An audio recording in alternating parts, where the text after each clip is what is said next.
Welcome everybody to Forza Horizon 5, and today we're taking a look at the 2022 Cadillac CT5-V Blackwing. So yeah, this is based on the standard CT5, which has been in production since 2019.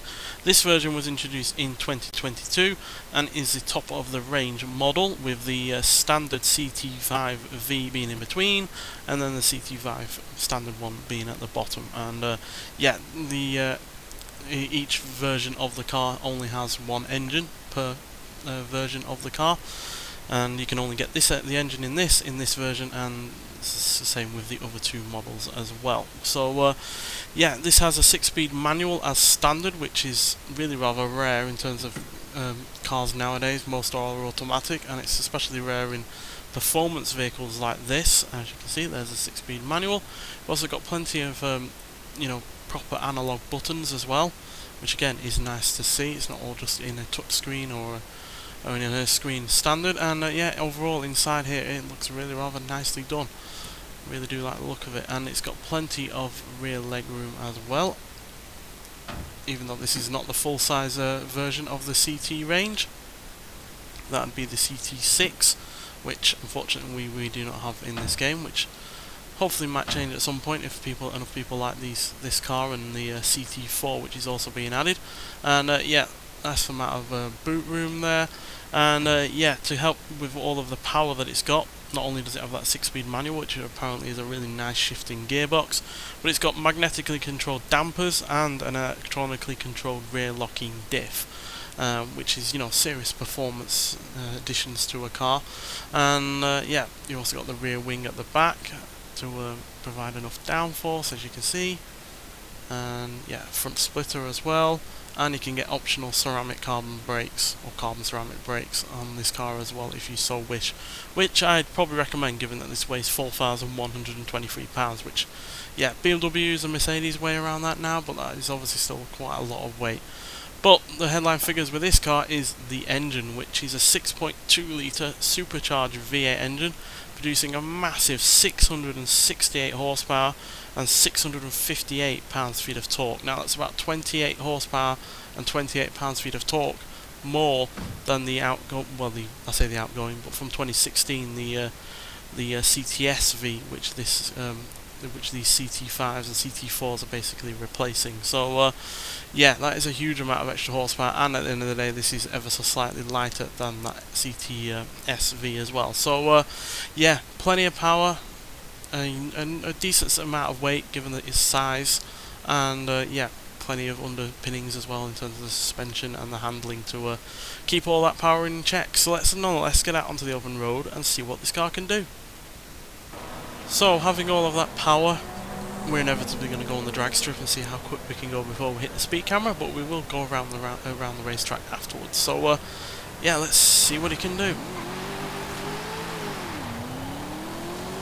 Now, there's no doubt if you put the 10-speed optional automatic transmission in this car, it would be quicker in terms of acceleration. But yeah, to have a manual with this amount of power is really only something you get in America these days. And yeah, there's 141 miles an hour, which for a £4,000 plus car is mightily impressive. And another thing that this has going for it over other vehicles in the same kind of class, BMWs, Mercedes, is the fact that it's only rear-wheel drive. There is no all-wheel drive option for this car, which means you've got all of that power, all of that torque going for those rear wheels, and yet it's a car that is able to be handled with reasonable precision, while also having plenty of fun when you want it, as you can see. And it's able to hold those slides despite all of that power and all of that weight as well, because of the magnetically controlled dampers, which will harden and soften according to the conditions and the kind of ferocity that you're giving the vehicle. So yeah, we're basically top of the end of A class, which we don't often get. We're normally in the middle or at the low end. And yeah, as you can see by the stats, it's all fairly good, especially in terms of the speed and the braking, which are really rather good. Gives me an idea that this probably does have the optional carbon ceramic brakes, given how good that braking is. And yeah, decent weight distribution as well, 53% front and 47% rear.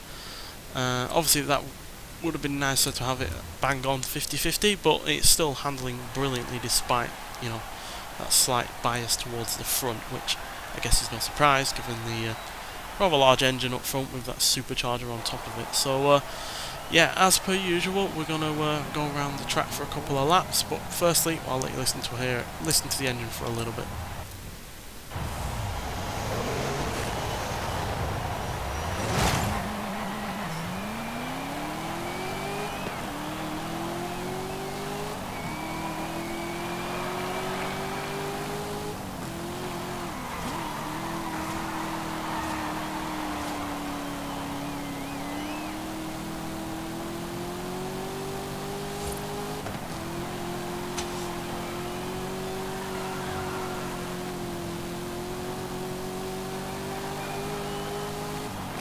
So yeah, really good sounding engine on this, but if you go in the interior mode, this is where you can hear the supercharger best.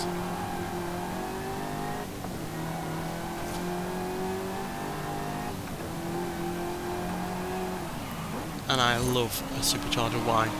And again, this is another thing that Cadillac are doing that most other car companies aren't doing. It's supercharged, it's rear wheel drive, it's got a 6-speed manual gearbox, it's really rather an old school car, but it's got plenty of modern touches, especially in terms of the interior and the suspension. And yeah, it's a really good mix between the classic and the new, and yeah, I'm just absolutely astounded by how good it is actually to drive. And that's not to say that the older CTS-V, especially the one from 2016, wasn't a bad car, because it was. It was a really, really good car, but this feels like a combination of all of the progress that Cadillac have made ever since the early 2000s, when they decided we're going to be the sports car manufacturer of the GM brand. So yeah, and if you said 50, 60 years ago that Cadillac were going to be the sporting brand of GM, people would have laughed you out the door, because obviously Chevrolet were coming up with the likes of the Corvette, and then the muscle car era was coming up, and yeah, Cadillac was not going to be seen or heard from in terms of anything sporting. But now, ever since the CTS way back in the early 2000s, they've really been knocking it out of the park. And yeah, this is a combination of all of that hard work, and yeah, that's shown in the acceleration figures as well. 0 to 60 in 3.6 seconds, 0 to 100 in 7.685 seconds, and it going to a top speed of around 197, but I've seen other people say at least 205. Which is again remarkable. So yeah, this is part of the Festival playlist. You only have to get 20 points to get this fantastic sports saloon car, and yeah, you'll be joined with the CT5-V Blackwing, which is basically the smaller, lighter version of this, which yes, doesn't have as much power as it only has a 3.6 litre twin turbocharged V6, but yeah, that's definitely going to have its own, you know, place in this game, and certainly alongside other Cadillacs as well. So yeah, fantastic car. Those headlights do remind me a little bit of a Mustang. Don't know if that's just me, but yeah, I still overall love the look of it. It drives really nicely, sounds great, has plenty of room inside, and yeah, in terms of the boot as well. And yeah, it's just a shame though that this is going to be the last of Cadillac's gasoline powered V8s that in terms of sports saloon cars, because yeah, looking like electric is going to be the thing, or at least, you know, smaller engines with hybrid technology. So yeah, this is the last of the big V8s basically, so which is a bit of a shame, but times have to move on, and I feel like with Cadillac they're going to knock it out of the park when it comes to electric, because they've knocked it out of the park with all of these V8 powered engines, and the ATS V as well in the previous generation, which the CT4 is replacing. So yeah, looking forward to what Cadillac's going to do in the future, but for now we're having great fun with this, and yeah, I hope you enjoy it when you get it yourselves. Nonetheless, so thank you for watching, and I'll see you in the next one. Bye.